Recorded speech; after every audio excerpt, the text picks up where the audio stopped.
Udang mantis merupakan kelompok yang tersebar luas dan terdiri dari lebih dari 350 spesies. Ukurannya bervariasi dari 1 hingga 30 cm. Mereka terdapat di perairan pesisir tetapi terkadang ditemukan di kedalaman 1.300 meter. Banyak spesies hidup di liang. Baik dewasa maupun larva adalah perenang yang hebat. Tumbuh hingga 20 cm, umum ditemukan di Laut Mediterania dan di wilayah sekitar Samudera Atlantik.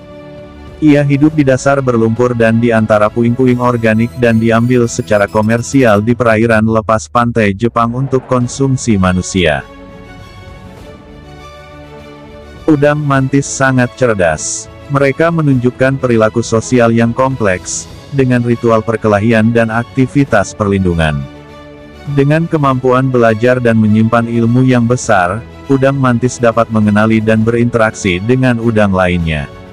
Mata mereka juga dianggap yang paling kompleks di dunia hewan, dengan persepsi warna dan kedalaman yang luar biasa, serta sensitivitas polarisasi, membuat otak makhluk ini lebih efisien.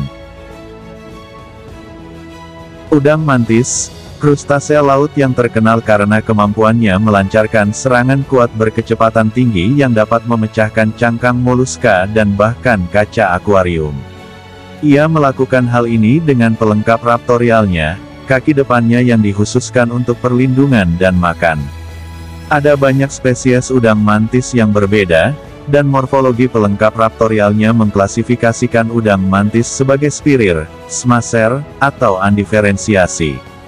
Meskipun pergerakan cepat dan kekuatan awal dari mekanisme pemukulan disebabkan oleh penguatan kekuatan, spesies yang lebih keras dan tidak dapat dibedakan dapat menambah kekuatan ekstra pada serangannya dengan menghasilkan gelembung kavitasi.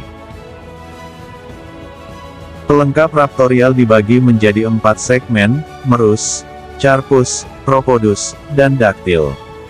Bentuk daktil membedakan udang sebagai spesies spirir, smasher, atau undiferensiasi. Pelengkap tombak adalah segmen panjang dan runcing yang membelah air dan mangsa lunak. Sebaliknya, pelengkap yang lebih keras dan tidak dapat dibedakan memiliki tumit, tumpul dan bulat pada daktil yang digunakan untuk memberikan pukulan kuat dalam jarak dekat.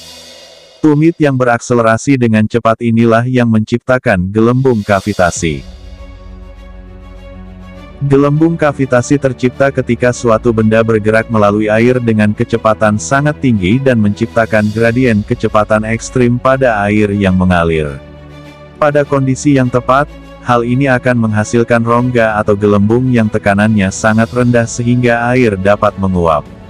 Ketika gelembung-gelembung tersebut pecah di bawah tekanan lingkungan yang lebih tinggi, mereka memancarkan energi dalam bentuk gelombang suara, cahaya, dan panas. Seluruh proses terjadi dalam hitungan milidetik. Kavitasi adalah fenomena umum pada baling-baling kapal, yang menciptakan aliran gelembung terus-menerus yang runtuh dan mengikis logam baling-baling seiring waktu. Anatomi dan kecepatan serangan udang mantis menciptakan kondisi sempurna untuk gelembung kavitasi tunggal. Ketika gelembung itu pecah, kekuatannya hampir sama dengan kekuatan pukulan itu sendiri.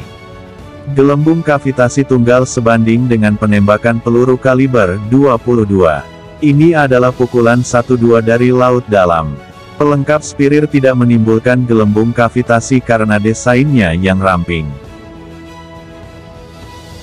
Mantis menunjukkan perilaku yang kompleks, seperti berinteraksi dengan tetangganya, melakukan ritual pertarungan, dan menjalin ikatan dalam hubungan seumur hidup.